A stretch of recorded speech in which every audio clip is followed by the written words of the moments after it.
예, 안녕하세요. 오늘 좌장을 맡은 인공지능 스타트업 보이젝스의 남세동이라고 합니다. 오늘 주제는 실세계와 공존하는 인공지능인데요.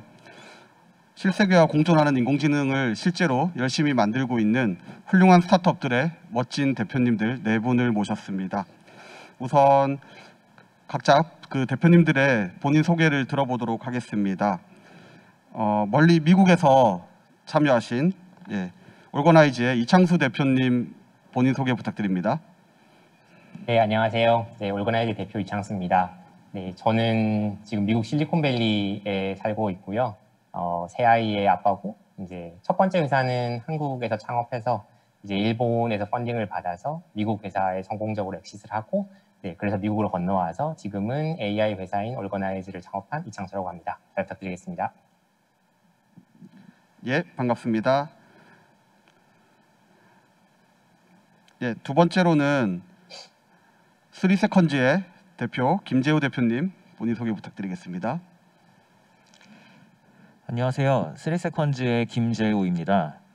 저는 이제 카이스트에서 데이터 과학이랑 로봇 공학을 전공했고요. 이제 한편으로는 아마추어 카레이싱에서 4년간 한국 챔피언을 지낸 이력이 있습니다. 그래서 이 두 길을 잘 모아서 사람의 운전을 AI를 통해서 잘 이해하는 기업인 3세컨즈를 잘 만들어가는 일을 지금 하고 있습니다. 감사합니다. 예, 반갑습니다. 다음으로 오픈업의 황창희 대표님 소개 부탁드립니다. 네, 안녕하세요. 오픈업 황창입니다. 저는 서울대학교에서 MIS를 전공을 했고요. 과거 점포 창업을 하면서 점포 창업에서 입지 선정의 중요성을 깨닫고 입지 선정을 어떻게 하면 잘 도와줄 수 있을지, 이러한 서비스를 어떻게 하면 잘 만들 수 있을지 해서 오픈업을 창업하게 되었습니다. 감사합니다. 예, 그러면 마지막으로 메이아이의 대표님 박준혁 대표님 본인 소개 부탁드립니다. 네, 안녕하세요. 메이아이 박준혁입니다. 저는 대학생 때는 대학생들의 스타트업 문화 확산을 위해 노력하는 소셜벤처를 창업해서 운영을 했었고, 대학원 때는 연세대학교에서 멀티미디어 컴퓨팅과 머신러닝을 연구했었습니다. 지금은 그 두 개의 경험의 교차점에서 영상처리 인공지능 스타트업을 창업해서 운영하고 있습니다. 예, 저도 인공지능 스타트업을 하고 있는데요. 오늘 이렇게 그 다른 인공지능 스타트업 대표님들의 말씀을 들을 수 있게 돼서 너무 기대가 됩니다. 첫 번째 질문으로 우선 각 회사에서 인공지능을 어떻게 활용하고 계신지 들어보고자 합니다. 아까 본인 소개한 순서대로 할까요? 예, 이창수 대표님 그 회사에서 인공지능을 어떻게 활용하고 계신지 말씀 부탁드립니다. 네, 이 사람들이 너무 오랫동안 같은 기술을 쓰다 보면 이제 이게 이런 것도 되는 거였어? 이제 새로운 걸 봤을 때 그런 걸 전혀 모르는 게 있는데요. 이제 예를 들면 키워드 검색이 이제 그런 거거든요. 사람들이 원래 마음속에 가지고 있고 궁금해하는 건 질문이고 거기에 대한 답변을 이제 구하게 되는데, 질문이라는 건 뭐냐면 예를 들어서 뭐 신용 등급에 대해서 얘기를 해보자면 내 신용 등급은 왜 떨어졌나요? 신용 등급은 어떻게 하면 오르나요? 뭐 신용 등급 제 점수를 제 웹사이트에 노출해도 되나요? 이제 이런 것들이 질문인데, 키워드 검색에 이런 질문을 넣으면 답이 안 나오잖아요. 그래서 사람들이 어떻게 하냐면 신용 등급 이제 그 노출 아니면 신용 등급 변경 이런 식으로 이제 키워드를 친 다음에 거기서 수많은 문서가 나오면 그 수많은 문서를 이제 읽어가면서 답을 찾게 되죠. 근데 이게 키워드 검색을 오래 썼기 때문에 이걸 당연하게 생각하는데, 이제 이런 것 이제 기존의 기술 키워드 검색이라고 하고요. 이제 AI에 질문을 물어보면 AI가 바로 답변을 주는 이런 것들 인지 검색이라고 합니다. 네, 올거나이즈에서는 이런 인지 검색 AI를 사용해서 그 파이낸스 쪽, 그 다음에 이제 보험 쪽, 제조업 쪽, IT 쪽에 일본, 미국, 한국의 대기업들의 이제 서비스를 제공하는 일을 하고 있습니다. 예, 그다음에 두 번째로 3세컨즈 김재우 대표님 인공지능을 어떻게 활용하고 계신지 말씀 부탁드립니다. 네, 저희는 항상 이 질문에서 출발했는데요. 사람보다 AI가 운전을 더 능숙하게 잘할 수는 없을까? 이렇게 생각을 해서 일단 그 첫 단계로 사람의 운전을 이해하는 AI를 먼저 개발하고 있습니다. 그러니까 쉽게 말하면 인공지능이 이 사람의 운전을 얼마나 잘하고 있고 어느 부분을 못하고 있고 어떻게 하면 더 잘할 수 있는지 제안까지 해주는 이제 이런 서비스고요. 첫 번째 수요처로서 일단 카레이싱 선수들에게 제공을 하고 있습니다. 이 선수들은 운전을 잘하고자 하는 동기부여가 가장 센 사람들이기 때문에 저희가 이걸 적용해서 서비스를 제공하고 반대로 그 사람들의 이제 고품질 운전 데이터를 많이 모으고 있습니다. 그래서 이를 통해서 저희가 운전을 잘하는 사람들은 어떻게 차를 다루고 이제 어떻게 하면 그 부분에서 더 숨겨진 부분을 찾을 수 있을지 이런 것에 대해서 AI를 활용하고 있고요. 이제 그리고 이걸 실제 차를 구동하는 데까지 이어지게 하기 위해서 이제 비전과 이 차량의 실제 물리량을 어떻게 연동하는지 그리고 더 나아가서 이제 어떻게 하면은 이 차량이 순간순간 최적 경로를 잘 찾을 수 있을지 이런 부분들에 대해서 AI 기술을 활용하고 있습니다. 예. 3세컨즈는 뭐 3초를 줄여주겠다는 그런 뜻인가요? 네, 맞습니다. 이제 레이싱 경기를 보면 이제 국내외 다 이제 1등과 최하위 선수 기록 차가 약 3초 정도 나는 현상을 발견했고요. 저희가 이 기록 차이를 AI를 통해서 밝혀주겠다 이런 뜻으로 이름을 지었습니다. 예. 세 번째로 오픈업의 황창희 대표님 말씀 들어보겠습니다. 네, 좋은 입지란 이제 개인의 어떤 본인이 가지고 있는 예산이라든지 본인이 하고자 하는 업종에 따라서 모두 다른데요. 기존에 있는 어떤 상권 분석과 입지 분석 서비스들은 대부분 회귀 분석을 통해서 이들을 가공을 하고 있기 때문에 개인화가 굉장히 어렵다는 단점을 가지고 있었습니다. 저희는 모든 데이터를 픽셀화 시켜서 픽셀을 다시 학습을 시키고 이 학습된 데이터를 토대로 개인에게 딱 맞는 본인의 예산이라든지 업종이라든지 본인이 어떤 타겟 소비자 등에 딱 맞는 업종이 어디인지 AI가 학습해서 보여주고 추천해주는 시스템들을 개발하고 있습니다. 예. 마지막으로 메이아이의 박준혁 대표님. 네, 저희 메이아이는 오프라인 공간에 설치되어 있는 혹은 필요에 따라 새롭게 설치하는 CCTV의 영상 데이터를 활용해서 마치 온라인처럼 이 오프라인 공간에 몇 명이 왔고 뭐 어떤 사람들이 왔고 어떤 상품에 관심을 가졌고 이런 데이터를 만들어주는 솔루션을 만들고 있습니다. 사실 저희는 저희가 풀고 있는 이런 오프라인 공간의 데이터 기반 의사결정을 도와준다라는 문제가 되게 오래된 문제라고 생각을 하는데요. 뭐 옛날부터 뭐 어떤 사람이 왔는지 이렇게 뭐 카운터로 센다든지 아니면 뭐 와이카이나 비콘 같은 센서로 센다든지 하는 시도들이 있었던 걸로 알고 있습니다. 저희가 이 시점에서 그 문제를 다시 풀고 있는 이유를 저희는 두 가지로 생각을 하는데요. 첫 번째는 오프라인 공간의 니즈가 과거보다 높아졌다라고 생각을 하고 있고요. 또 뭐 이커머스 시장이 떠오르고 이런 뭐 코로나로 인한 포스트 팬데믹 이 시대가 도래하면서 오프라인 공간이 이전보다 조금 더 구체적인 데이터를 원하게 되었다고 생각을 하고 있습니다. 두 번째 이유가 인공지능과 연계된 부분인데요. 저희는 2, 3년 전만 해도 저희가 지금 하고 있는 저화질 CCTV 영상에서 사람의 데이터를 정확히 다양하게 측정하는 일이 불가능했었다고 생각을 하고 있습니다. 그러나 인공지능 기술의 발전으로 그러한 것이 가능해졌고 저희는 그런 뭔가 틈새에서 인공지능 기술이 가능하게 만들어준 데이터를 유의미하게 전환하여 테스트를 해보고 있습니다. 이런 것처럼 저희는 현재 여러 요소들 중에 인공지능이 과거에는 불가능했었는데 가능하게 만들어준 것에서 인공지능을 잘 활용하려고 하고 있습니다. 예. 제가 잠시 정리해 보면요. 그 얼거나이즈에서는 검색에 관련된 문제를 인공지능으로 풀고 계시고요. 그다음에 오픈업에서는 입지나 상권에 관련된 문제를 풀고 계시고 3세컨즈에서는 이제 운전을 더 잘하게 할 수 있는 문제를 풀고 계시고 메이아이에서는 오프라인 공간의 문제를 풀고 계신 걸로 이해했습니다. 예, 다양한 분야에서 인공지능에 대한 얘기를 들어볼 수 있는 시간이 될 것 같은데요. 우선 그 좀 이제 한 회사씩 깊이 들어가 볼까 합니다. 첫 번째 질문으로는 인공지능으로 뭐 풀면 좋은 문제들이 있을 텐데요. 인공지능으로 풀면 좋은 문제들의 특징이 무엇일지, 예, 박준혁 대표님 말씀 부탁드립니다.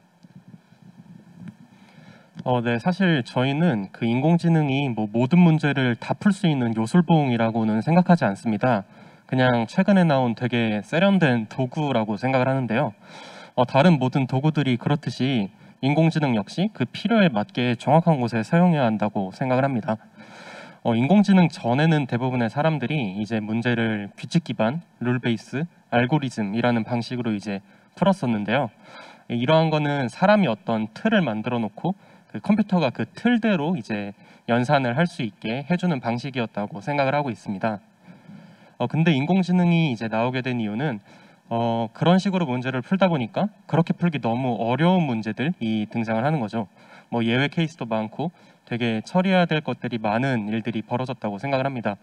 예를 들어 저희가 지금 풀고 있는 저화질 영상에서 뭐 어떤 사람의 성별이나 연령대를 정확히 예측해내는 일도 그런 규칙 기반으로는 풀기 어려운 일이라고 생각을 하고 있고요. 그런 것들을 풀기 위해서는 이제 규칙을 만드는 게 아니라 데이터를 기반으로 이 컴퓨터가 자동으로 그 규칙을 찾아낼 수 있게 만들어주는 일이 중요하다고 생각을 하고 있습니다. 그래서 뭔가 저희는 이런 규칙을 만드는 것 자체가 되게 어려운 일, 그런 고차원적인 일을 인공지능으로 푸는 게 합리적이라고 생각을 하고 있고요. 현재는 인공지능이 그런 문제를 잘 풀지만 그 트레이드오프로 뭐 속도가 느리다든지 비용이 높다든지 하는 문제들이 있지만 뭐 여러 기술들이 빠르게 발전하고 있고 인공지능이 할 수 있는 게 늘어남에 따라 미래에는 그 인공지능이라는 도구로 풀 수 있는 문제들이 조금 더 많이 늘어나지 않을까? 그래서 되게 강력한 도구가 되지 않을까라고 생각을 하고 있습니다. 예, 혹시 다른 패널 분들께서 질문 있으실까요? 질문 드려도 될까요? 그 CCTV 화면을 분석을 하고 사람을 특정하신다고 하셨는데 팬데믹 시대에 저희도 마찬가지지만 마스크를 쓰는 사람들이 굉장히 많잖아요. 이러한 경우에 사람들을 특정하거나 이런데 좀 어려움이 있으시진 않으신가요? 네, 이제 말씀해주신 대로 저희는 원래 이제 영상에서 사람의 특성을 가장 많이 담고 있는 영역이 얼굴이다 보니까 그 얼굴에서 굉장히 많은 정보를 추출했었는데요. 말씀해주신 대로 뭐 코로나 이후에 사람들이 다 마스크를 쓰고 다니면서 얼굴이 굉장히 많이 가려져서 현재는 얼굴이 아닌 사람의 모든 신체에서 정보를 많이 추출을 하고 있습니다. 그래서 오히려 예외 케이스가 더 많아졌고 그 인공지능이 기존의 룰 베이스의 알고리즘 방식들보다 훨씬 더 정확하게 데이터를 유출할 수 있는 계기가 된 거라고 생각을 하고 있습니다. 저도 질문 하나 드려보면 예전에 저도 잠깐 생각해 본 아이템 중에 예를 들면 구두 상점에서 뭐 들어오는 고객들의 구두 브랜드를 인식해가지고 그 판매원에게 그 정보를 이렇게 실시간으로 알려주면 뭔가 좋은 일이 있지 않을까 이런 생각을 한 적이 있는데요. 그 뭐 당장은 아마 그렇게 구두 브랜드 인식 이런 건 아닐 것 같지만 혹시 구체적으로 보면 어떤 정보들을 좀 이렇게 파악하려고 하고 계신가요? 현재는 저희는 크게 5가지 정보를 제공을 해드리고 있고요. 그 5가지는 이제 오프라인 공간에 들어온 사람의 수, 그 사람들의 연령대, 그리고 성별, 그리고 많이 간 곳은 빨갛게, 적게 간 곳은 어둡게 표시해주는 히트맵, 그리고 체류 시간, 이렇게 5가지 정보를 제공을 해드리고 있습니다. 근데 이제 남세동 대표님께서 말씀해 주신 것처럼 사실 오프라인 공간에는 이것보다 훨씬 다양한 데이터들이 발생을 하고 있잖아요. 그래서 추후에는 뭐 그 사람이 어떤 브랜드에 관심을 가졌다든지 뭐 어떤 동선으로 이동했다든지 이런 조금 더 구체적인 데이터도 뽑아서 제공해 드릴 수 있을 거라고 생각을 하고 있습니다. 예. 예. 다음으로는 그 또 해볼 수 있는 질문 중에 지식과 경험이 굉장히 중요한 도메인들이 있는데요.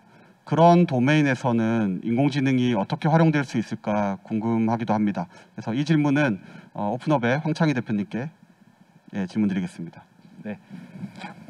실제로 뭐 세무사라든지 회계사라든지 아니면 저희가 자주 접하는 어떤 부동산 그 입지 분석 전문가라든지 다양한 분야에서 사람의 개인적인 역량이 굉장히 중요한 분야들이 많이 있습니다. 이러한 분들에게 단순히 인공지능이 너무 좋아요, 사용하세요라고 한다 그러면은 굉장히 나이브한 어프로치가 되겠죠. 그래서 그런 분들은 예를 들어서 본인이 가지고 있는 어떤 지식과 경험과 굉장히 다른 분석 결과를 받아본다든지 해서 발생되는 신뢰성의 저하 문제가 발생할 수 있고요. 본인들이 기존에 계속 해왔던 방식과는 너무나 다른 방식이기 때문에 좀 받아들이는 데 불편함을 가지고 계시는 분들도 계십니다. 하지만 이렇게 생각을 해봐도 그 과거부터 지금까지 이분들이 모두 다 개인의 역량으로만 일을 진행해왔던 건 아닙니다. 이분들의 의사결정을 보조해주는 툴로서 가장 많이 사용되는 것들 뭐 엑셀 같은 프로그램들이 있죠.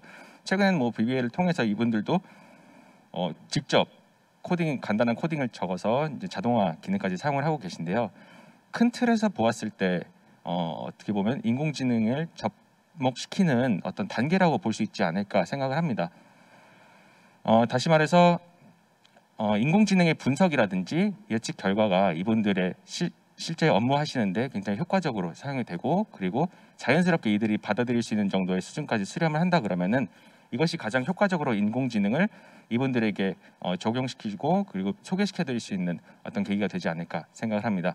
그래서 저희 오픈업에서는 전문가들의 어떤 롤이라든지 아니면은 이분들의 업무 프로세스 그리고 환경들을 굉장히 면밀하게 분석을 하고 있습니다. 그리고 이러한 프로세스들을 백그라운드 놀리지로 하나의 시스템으로 구축하는 데 굉장히 많은 노력을 기울이고 있고요.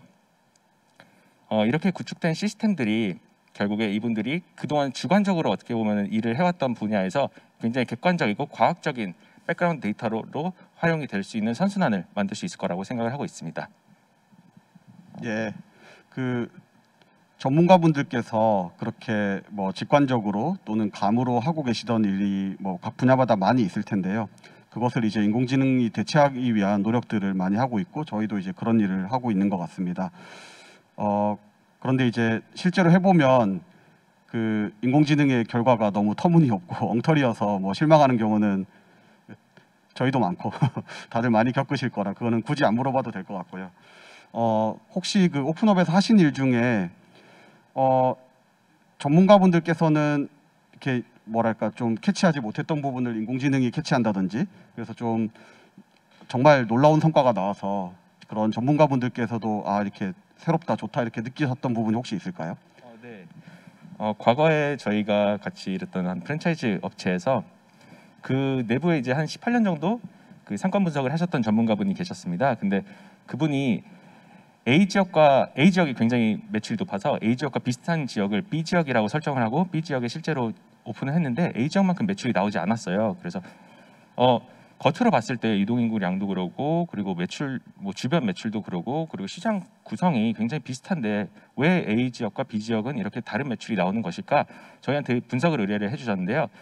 실제로 저희가 AI를 통해서 학습하고 분석한 결과 A 지역과 비슷한 것은 B 지역이 아니고 C 지역으로 나왔습니다. 근데 이분들은 처음에 그걸 받아들이지 못하셨어요. 본인들이 봤을 때 A 지역과 C 지역은 완전히 다른 시장이었거든요. 근데 다행히 또 한 점주분께서 C 지역에 본인이 오픈을 하고 싶다 하셔서 C 지역에 오픈을 했는데 실제로 A 지역만큼의 매출이 일어나는 효과가 있었습니다. 그래서 저희한테 다시 여쭤봤죠. 어떻게 본인이 봤을 때는 A 지역과 B 지역이 비슷한데 어떻게 A 지역과 C 지역이 매출이 비슷할 수가 있냐? 사실 안에는 블랙박스로 되어 있는 부분들이 굉장히 많아서 저희도 정확하게 캐치를 할 수 없지만 저희가 비교했을 때는 이동인구량이라든지 이런 것들은 많이 달랐지만 주변 메뉴의 가격들이 굉장히 A 지역과 C 지역이 A 지역과 B 지역보다 더 유사했었습니다. 이러한 어떤 사람이 캐치하지 못하는 요소들을 AI가 보다 더 빠르게 캐치를 하고 그리고 처음에는 굉장히 의심으로 시작을 했지만 굉장히 신뢰도를 높일 수 있는 어떤 결과로 이어진 좋은 예가 아닐까 생각을 합니다. 예. 말씀 듣다 보니까 3세컨즈의 경우에도 운전하시는 분들은 정말 전문가 중에 전문가이실 텐데 혹시 그렇게 뭔가 나의 운전 습관에 뭔가 이걸 좀 고쳤더니 성과가 좋아진다거나 뭐 그런 케이스가 혹시 있을까요? 네, 이게 선수분들의 경우는 이제 스포츠다 보니까 아무래도 좀 이렇게 자신의 습관 혹은 자신의 일종의 노하우라고 부르는 것들이 있고요. 이게 좋은 결과를 가져다 줄 때도 있지만 뭐 경우에 따라서는 오히려 이게 경기력에 한계를 주는 경우들도 있습니다. 그래서 처음 저희 서비스를 접해 보시고서는 약간의 이제 불만스러운 얘기를 하시는 경우들도 있었어요. 이게 너무 왜 이렇게 똑같은 걸 계속 지적을 하는가. 근데 이게 이런 거는 저희가 이제 AI가 그냥 객관적으로 봤을 때는 그 부분에 개선의 여지가 있다. 그래서 이런 거를 오히려 좀 열린 마음으로 받아들이시는 경우에 실제로 경기력 향상이 일어나는 경우들이 있었고요. 그런 이제 이런 식으로 이제 사람의 어떤 경험에 대해서 부족한 부분을 보조해주는 역할로서 AI가 충분히 기능하는 것 같습니다. 혹시 다른 패널 분들께서도 이렇게 전문가 분들께서 예상치 못했던 또는 기대하지 않았던 어떤 부분을 좀 짚어준 그런 사례가 있을까요?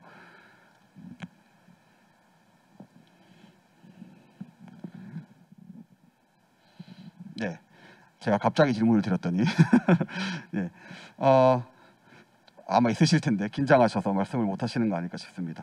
다음 질문으로는 그 인공지능 학습을 할 때 이제 시뮬레이션 세계에서 학습을 많이 하는데요. 실제로는 이제 실세계와 차이가 있을 수밖에 없습니다. 그래서 그 시뮬레이션과 실세계의 차이를 극복하는 게 아주 중요한 과제 중에 하나인데요.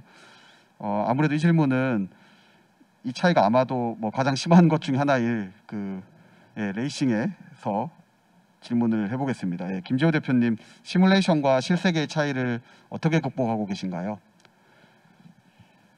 네, 일단 자동차 기술 개발을 할 때나 혹은 그냥 레이싱 팀 같은 경우에도 시뮬레이션을 많이 활용합니다.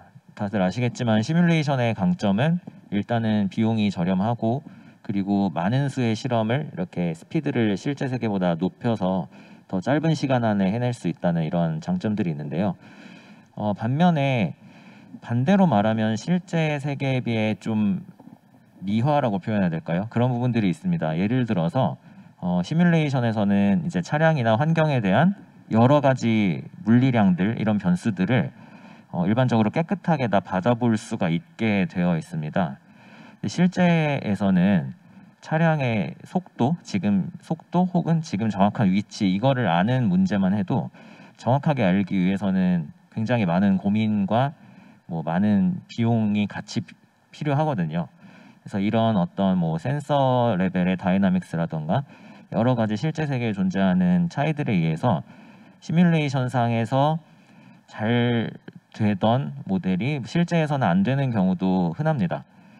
그래서 저희 같은 경우에는 이제 시뮬레이션 상에서 먼저 기본적인 이제 방법론을 먼저 테스트를 하고요.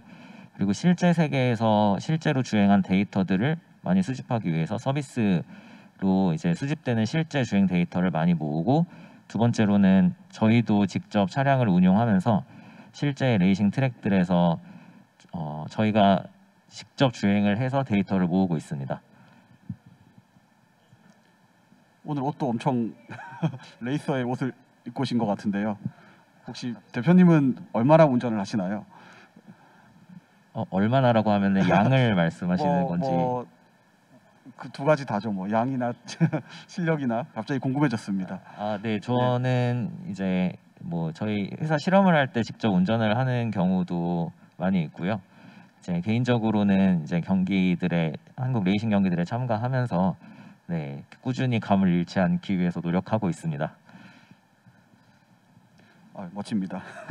예, 혹시 방금 그 질문에 대해서 추가로 질문하실? 예. 보통 이제 일반적으로 생각을 했을 때 AI랑 자동차를 결합을 하면은 자율주행을 많이 떠올리게 되잖아요. 그래서 3세컨즈의 이런 어떤 레이싱의 데이터라든지 이런 자율주행 그 AI 기술들이 자율주행에도 혹시 적용될 수 있는 분야가 있는지가 좀 궁금합니다. 네, 이제 자율주행이라는 분야가 사실 엄청나게 기술적으로 보면 광범위하거든요. 그래서 이제 차량을 움직이기 위해서 필요한 기술들이 주변을 정확하게 인지하는 부분도 있고, 그 인지된 정보를 기반으로 잘 판단을 내리는 부분이 있고, 그리고 마지막에 이 차량을 내가 판단한 결과대로 잘 움직이기 위해서 제어를 잘 해내야 되는 부분들이 있습니다.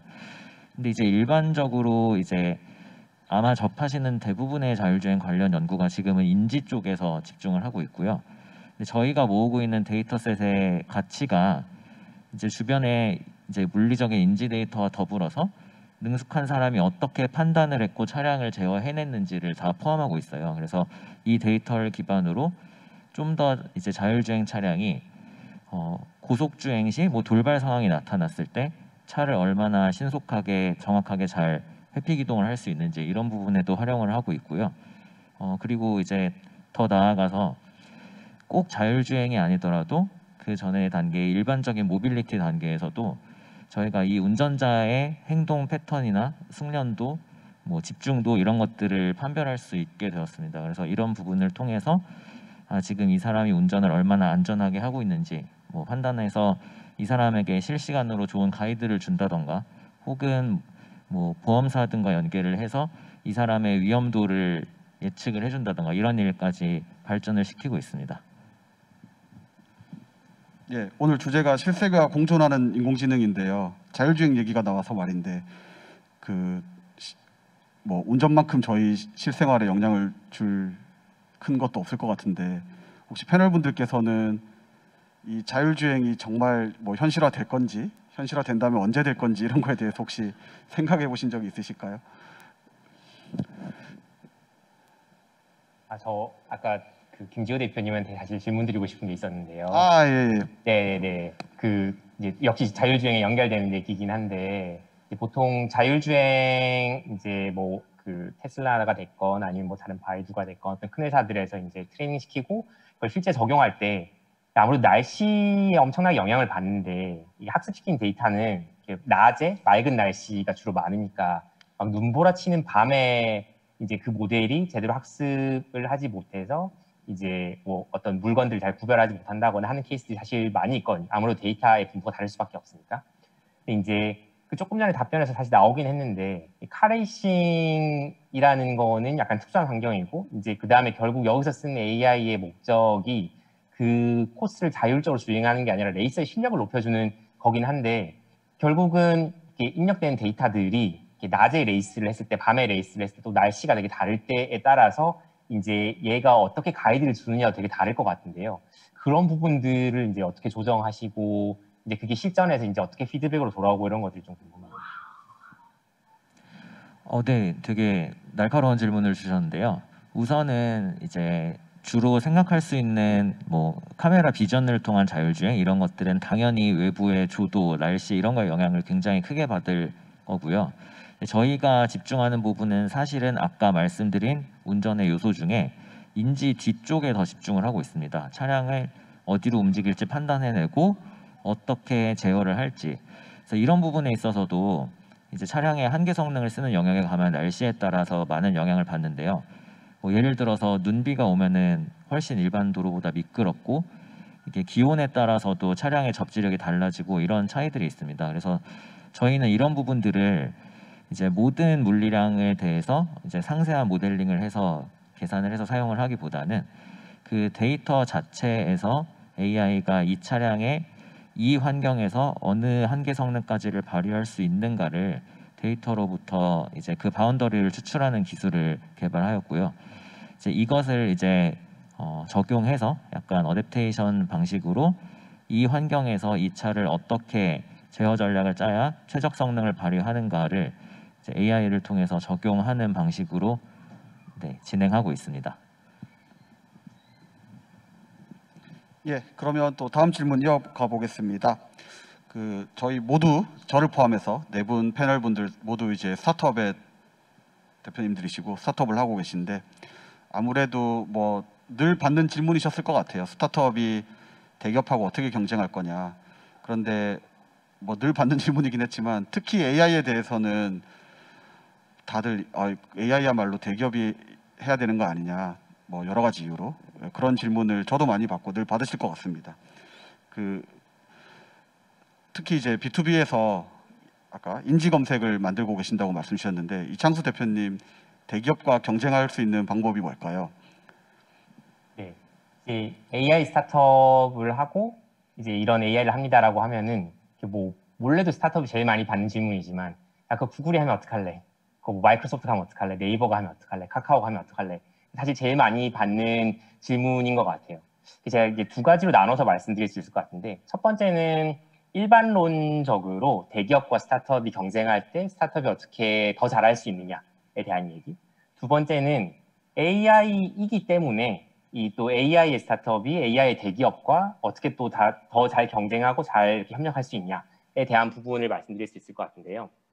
첫 번째 일반론적인 먼저 얘기를 해보자면 거기서 두 가지를 얘기할 수 있을 것 같은데, 첫 번째는 특히 스타트업의 무기가 뭐냐, 뭐 여러 가지 기술과 뭐 여러 가지가 있겠으나 스타트업의 가장 핵심적인 경쟁력은 빠르다라는 거니까요. 그러면은 상대의 장점을 무력화시키면서 스타트업의 장점이 가장 극대화되는 환경에 그 스타트업이 있으면 사실 스타트업이 대단히 잘할 수 있는 거잖아요. 스타트업의 이 빠른 장점이 가장 잘 드러나는 환경이 어딜까? 를 생각해 보면 엄청나게 판이 빨리 바뀌는 곳. 그러니까 어제 이런 기술과 오늘의 기술이 되게 다른 곳. 1년 전이 한 10년 전처럼 까마득하게 느껴지는 그런 곳이면은 대기업이 아무리 돈을 많이 넣고 아무리 좋은 탤런트가 많이 있어도, 좋은 탤런트가 많이 있는 건 좀 좋긴 하지만 많이 있어도 기술이 이렇게 빨리 바뀌고 판이 너무 빨리 바뀌면 결국은 제일 빠른 놈이 이긴다고 생각하거든요. 결국 제일 빠른 회사. 그 스타트업은 빠르지 않으면 사실 스타트업이라고 할 수가 없고, 이 스타트업의 무기는 오로지 빠른 거기 때문에 그런 판에서는 스타트업이 이길 수 있는 가능성이 높다고 생각합니다. 이제 일반론적인 얘기로. 그럼 이제 두 번째는 이제 보통 스타트업 대기업 생각하면은 이제 사람들의 머릿속에 구글 하면 그 큰 회사, 그 큰 리소스를 생각하지만 이게 사실은 우리가 풀고 있는 문제와 우리가 제공하는 서비스를 생각해 보면 이게 엄청 좁은 부분이고, 구글 전체가 지금 제가 하고 있는 분야랑 경쟁을 하는 게 아니잖아요. 다른 스타트업분도 마찬가지고, 뭐 그 대기업이 이제 마이크로소프트가 됐건, 그 대기업 전체가 지금 그 스타트업이 하고 있는 분야 전체에 다 몰려들어서 하고 있지는 않고, 지금 스타트업이 하고 있는 그 분야를 하고 있는 쪽은 대기업 안에서도 팀이라는 거죠. 그러면 대기업 안에 팀으로 잘라놓고 생각해 보면 스타트업이랑 규모도 뭐 그렇게 큰 차이 없고, 오히려 대기업은 안에서 뭐 결제니 그 다음에 이렇게 여러 팀이랑 협업하는 거니 이런 쪽을 생각해 보면 훨씬 더 장애물이 많은 상황이라고 볼 수도 있는 거죠. 그래서 저 대기업 전체가 나랑 경쟁하는 게 아니라, 우리랑 경쟁하는 게 아니라 저 대기업의 일부 팀이 경쟁한다라고 생각해 보면 그 대기업의 그 팀 입장에서는 또 다른 많은 이제 블러커가 있고 허들이 있고 그렇기 때문에 일단 스타트업 입장에서 그렇게 쫄지 않아도 된다라고 생각을 하고 있습니다. 이제 여기까지 일반론적인 얘기였고요.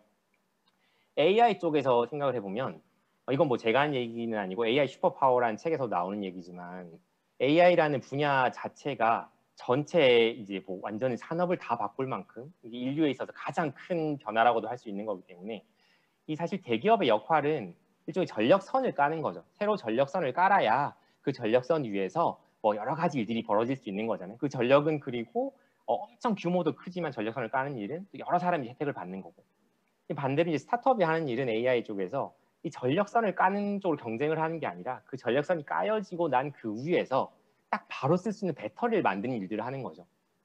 네, 그러니까 예를 들면 저희 같은 경우는 콜센터에 쓰고 있는 소프트웨어가 다 키워드 검색이에요. 콜센터에 다 키워드 검색 쓰고 있으니까 이 상담원한테 뭘 복잡한 걸 물어보면, 네, 고객님 잠시만 기다리세요 하고 막 검색을 하고 윗사람한테 물어보고 답을 주는 거죠. 근데 그 분야에 쓰이는 검색에서 인지 검색 딱 들어가면 그 콜센터에서 가이드로 쓰고 있는 몇백만 개의 가이드 문서를 AI가 이해하고 있는 상태에서 딱 질문, 이 고객의 신용등급은 언제 올릴 수 있을까요? 딱 질문하면 AI가 바로 이 고객은 이렇기 때문에 언제 올릴 수 있습니다 라고 답을 주게 되는 거고, 이런 것들은 전력선을 까는 큰 회사가 관심을 가지는 분야라고 하기보다는 배터리를 만들어내는 작은 회사들이 관심을 가지는 분야이고, 기술이 워낙 빨리 바뀌기 때문에 이제 이 전력선 까는 회사의 위에서 이거를 잘 활용해서 실제 쓰이는 기술들만 잘 만들어내도 이 스타트업이 커질 수 있는 길은 무한하다고 생각을 합니다. 그렇기 때문에 AI에서 대기업과 스타트업이 서로 협력할 수 있는 길, 또 경쟁하는 측면에서도 스타트업이 가지고 있는 장점은 유난히 많다라고 저는 생각하고 있습니다. 예, 같은 AI 스타트업 하는 대표로서 굉장히 감명 깊게 들었습니다.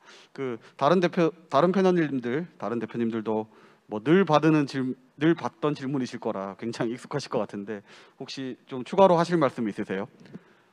예, 질문 계속 질문하는 것 같은데, 그 B2B 비즈니스를 많이 하시잖아요. 근데 네네. 이제 아무래도 소규모 스타트업이 B2B 비즈니스에 어프로치를 해서 이렇게 세일즈하는 게 쉽지만은 않은 게 사실이잖아요. 저도 네. 마찬가지고 계속 네. 하고 있는데, 혹시 그런 뭐 약간의 노하우라든지 팁이라든지 어떻게 하고 계신지 잠깐 뭐 설명을 부탁드려도 될까요? 네네. B2B는 특히 유료 고객이 있냐 없냐가 완전히 페이즈를 나눈다고 생각을 하고요. 이제 B2C는 또 좀 다를 수도 있고, 또 광고 비즈니스는 다를 수 있는데, 이제 이게 저희 같이 이제 AI의 프로덕트를 만들고 그 프로덕트를 기업들에 팔면 이제 기업에서는 공짜로 쓰고 이런 거는 사실은 없으니까 유료 고객이 있냐 없냐가 되게 다르고 이 유료 고객을 어떻게 확보하냐, 이 첫 유료 고객을 어떻게 확보하냐, 그 인더스트리에서의 레퍼런스를 어떻게 만드냐가 이제 제일 중요하다고 생각이 듭니다. 그래서 이제 예를 들면 저희 지금 고객사들 중에서 한국, 미국, 일본에 엄청 큰 뭐 이렇게 은행, 뭐 증권사, 보험사, 뭐 큰 공장을 가지고 있는 화장품 브랜드들, 큰 IT 회사들이 있는데 항상 그 도메인에서 첫 레퍼런스 고객을 만드는 거는 생각했던 것보다 항상 2배, 3배 이상의 시간이 걸리고 항상 너무 어려운 것 같아요. 왜냐하면 다들 레퍼런스를 요청을 하기 때문에. 근데 역시 여기서도 AI 스타트업이 되게 강점을 가질 수 있는 거는 뭐냐면 예를 들면 훨씬 전통적인 분야의 소프트웨어를 팔고 있다고 생각해 보면 그 레퍼런스의 중요성이 뭐 전체를 100으로 치면 90쯤 되는 것 같거든요. 이 레퍼런스가 아무것도 못하는 거. 근데 AI는 산업 자체가 새로 탄생했고 야, 이렇게 뭐 복잡한 질문을 넣어봐. 언제 왜 그랬고 어떻게 했고 넣어봐. 답이 딱 나오지? 사실 제품으로 보여줬을 때 우리가 기존의 레퍼런스가 없는 케이스에서도 이제 그 고객사의 되게 복잡한 문서들, 표 엄청 많이 있는 그런 문서들에서도 답이 딱 나오는 걸 바로 딱 보여줬을 때 전통적이었으면 그것만 보여주면 안 팔리는데 레퍼런스를 보여줘야 되니까 AI고 이런 게 워낙 새롭고 이렇게 별로 그런 플레이가 없으니까 제품 딱 보여주면 괜찮네? 그럼 써보지. 계약하고 이제 그러면 유료 POC 들어가고 뭐 상용 계약 들어가고 하는 것들이 오히려 AI 같이 막 빨리빨리 바뀌는 판에서는 더 저는 그런 이점이 있는 것 같아요. 더 쉽게라고 말할 수는 없지만 네, 그 스타트업이 빨리 레퍼런스를 쌓아가는 데에 훨씬 AI라는 판이 주는 장점이 있다고 생각합니다. 저는 그거를 와우함이라고 부르는데요. 그 기존의 것이 조금씩 좋아지는 거 이런 분야에서는 이런 제품에서는 아마 뭐 레퍼런스 같은 게 더 중요할 것 같은데 그냥 딱 봤을 때 너무 와우하면 네, 레퍼런스 같은 게 좀 덜 중요한 거 아닐까 그런 말씀 맞을까요? 네, 맞습니다. 결국 비중의 문제긴 한데요. 네, 레퍼런스 필요하고 다 필요한 비중의 문제인데 네, 맞습니다. 예. 그 이제 한 3분 정도밖에 시간이 빠르네요. 예, 벌써 시간이 얼마 안 남았는데요. 그 아주 짧게라도 30초라도 그 본인 분야에서의 AI의 미래 또는 그냥 AI 전체에 대한 미래에 대한 생각을 좀 짧게만 한번 한 말씀씩 하고 마치실까요? 예, 이창수 대표님 먼저 한 말씀 부탁드립니다. 네, AI는 데이터를 빼놓고 생각할 수가 없잖아요. 이게 사람들이 생각할 데이터 항상 깨끗한 데이터 많을 것 같지만 현실은 데이터는 항상 부족하고 데이터는 항상 더럽다. 네, 그럼 항상 이 부족하고 항상 이 더러운 데이터에서 어떻게 좋은 결과를 만들어낼까? 이제 그런 것들이 뭐 자가지도 학습, 네, 퓨샷 러닝으로 되게 재밌는 기술들이 많이 나오고 있고 그런 쪽의 기술에 포커스를 더 하고 더 좋은 결과를 현실에 많이 가지고 올수록 AI 스타트업이 할 수 있는 일들이 훨씬 더 많아질 거라고 생각하고 있습니다. 네, 이렇게 이번엔 앉은 순서대로 김재호 대표님. 네, 이제 자동차 산업에서 차를 더 빠르고 안전하게 만들기 위해서 뭐 더 좋은 엔진을 만들고 안전벨트를 만들고 ABS를 만들고 이러는 동안 이제 많은 레이서들의 희생이 뒤에 있었는데요. 이제는 이제 AI 시대가 온 만큼 자율주행 AI가 그 레이서들의 희생을 덜어주고 자동차 산업을 발전시키기를 기대하고 있습니다. 네, 박준혁 대표님. 네, 저희가 인공지능 기술에 대해서 갖고 있는 가장 큰 생각은 사람이 할 수 있으면 인공지능도 할 수 있다인데요. 오프라인 공간을 디지털화하는 이런 어떤 사람들이 왔는지를 체크하는 일은 사실 과거부터 지금까지 사람이 필요하다면 하고 있는 일이었어서 저희는 그러한 게 인공지능으로 대체할 수 있다고 생각하고 머지않은 시간에 이루어질 거라고도 생각하고 그 플레이어가 저희가 될 수 있도록 최선을 다해 노력을 하고 있습니다. 사람이 할 수 있으면 인공지능도 할 수 있다. 인상적인 말씀입니다. 예, 황창희 대표님 마지막으로 조금 말씀 결이 다를 부탁드립니다. 수도 있는데요. 저는 아무리 인공지능 방법론들은 굉장히 많이 진화를 해서 지금 굉장히 많이 발전을 해서 이미 굉장히 좀 정확도도 높고 한다고 생각합니다. 근데 인풋에 어떻게 차이가 많이 발생할 것 같은데요. 그 인풋은 어디까지 사람이 매뉴얼로 할 수 있는 분야랑 항상 존재한다고 생각을 합니다. 그래서 저희는 그렇게 사람이 매뉴얼로 조절할 수 있는 인풋에 굉장히 많이 집중을 하고 있고요. 저희 오픈업은 사실 점포 뭐라든지 뭐 어떤 입지 선정에서 오는 실수를 뭐 만회할 수 있는 그런 시스템들을 만드는 데 계속 집중할 예정입니다. 예, 네 분 인공지능 스타트업 대표님들을 모시고 실세계와 공존하는 인공지능에 대해서 얘기를 들었습니다. 저도 평소에 이렇게 잘 듣지 못하던 생소한 분야의 얘기를 들을 수 있어서 굉장히 즐거웠던 시간이었습니다. 예, 시간이 되어서 이상 마치도록 하겠습니다. 고맙습니다.